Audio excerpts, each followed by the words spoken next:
Because of that, I was able to grow and vibrate my body on a different level than I could ever imagine.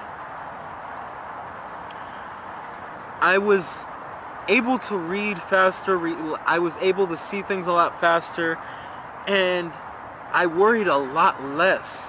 In fact, I stopped worrying altogether.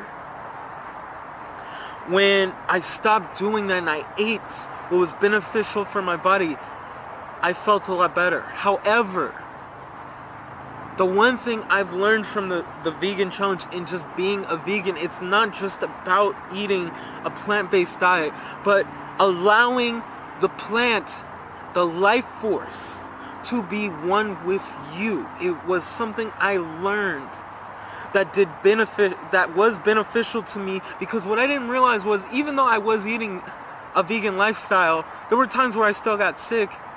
But when I was more inclined to thank or give permission to my food, as we talked in highly advanced beings, how they give permission to what they pick, to what they eat, asking it to be one with them. When you give permission, that will grow and help you in being one with who you truly are and loving yourself.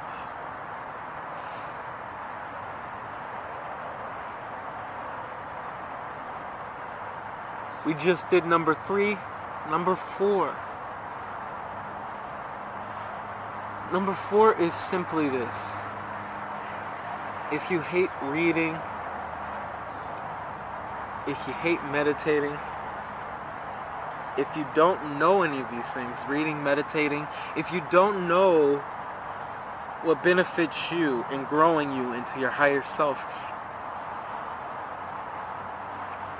when I was stressful, I never really cared for meditation. I didn't think it was important. But when I took the time to be by myself, because before I was always stressing out about this, stressing out about that, thinking, oh, woe's me, I don't know what to do, I'm so stressful.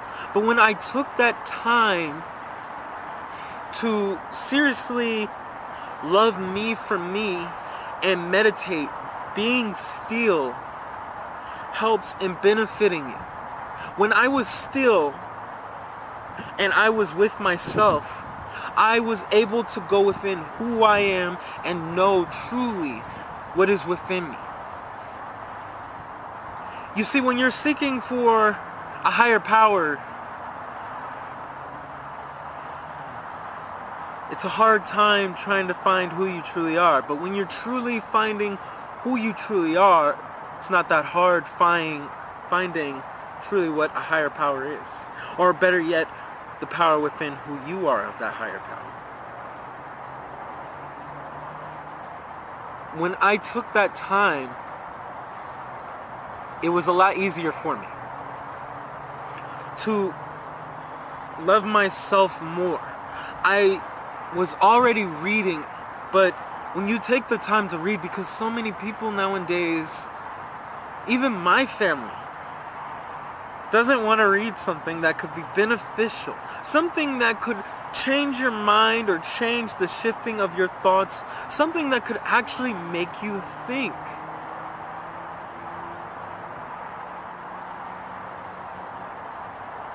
That is something that most people don't do when stuck in the matrix. When you are taking more time to yourself and worrying less about what other people are thinking, the new fashion, the newest thing out there, whatever they're talking about right now, the newest trends, whatever it is, when you're not worried about that, but more worried about yourself, taking time to evolve yourself, going out into nature, meditating, relaxing, knowing you for you first, you grow who you truly are within yourself. And that's something that's hard for people to do, but it's simple if you actually take the first step. I took the first step by actually meditating, but before I did that, I was actually reading a lot more. I started reading other books on both metaphysics, physics, on meditation, on different yogis, on different mentors.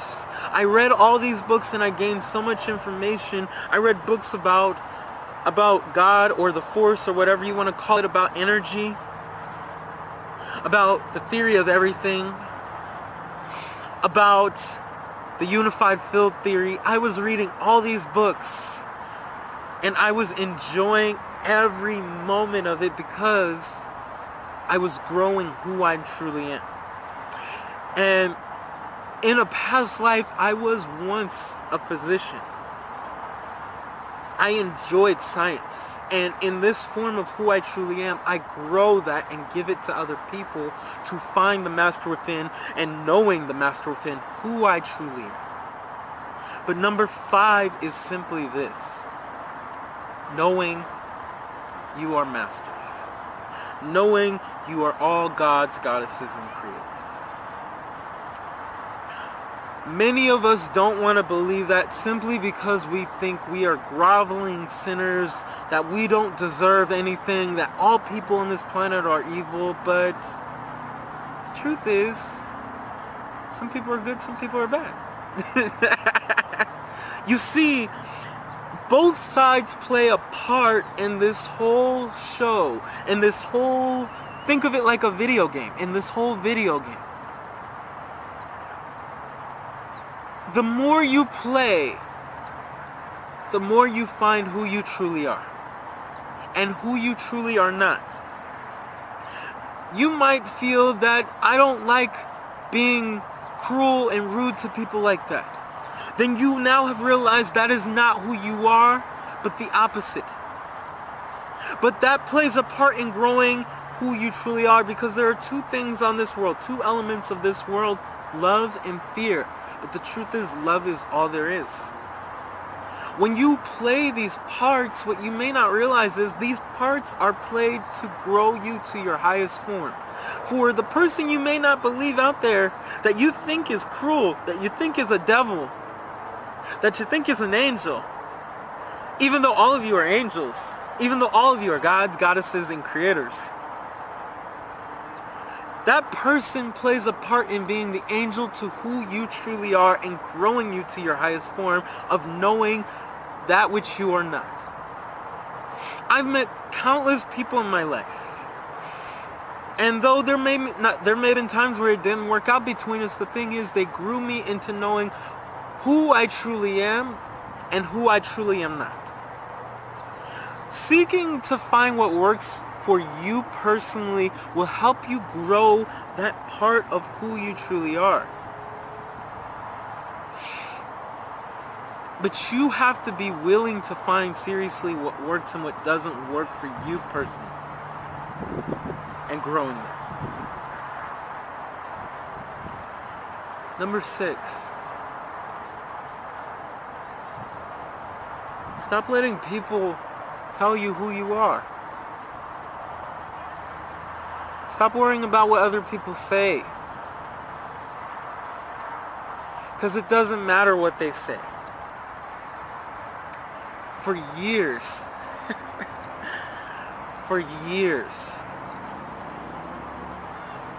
in my experience, I used to have such a difficult time when it came to being what everybody else was being. That I had to be this normal person like everyone else. I had to find a way to fit in and everything because I didn't know how, because I was weird, I was quirky, I'm different. But the truth was, as time progressed, in my experience, when I left high school and I began to go to college and everything, I realized slowly as time progressed in college, it does not matter what other people think of me, because they're going to give me their opinion one way or another of what they think of me.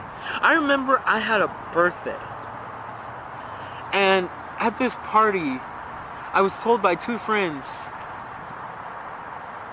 that I was acting weird, I was acting rude at my party. My own party. And during the time they were asking me to pick them up, instead of giving them that hate, I did pick them up and everything, but I sought to find what works and what doesn't work for me. And realized that that relationship was toxic to me, so I needed to let it go so I could grow who I truly am. When I stopped allowing people to tell me who they thought I was and that was really me, and taking the time to know truly who I am instead of what people thought I was able to truly see within myself the God within me, the goddess within me, the creator within me. That no one was really able to tell me who I am. All that mattered is what I thought I was. How does Justin feel? Matter of fact, forget me, how do you feel? That's what matters. What do you think about you?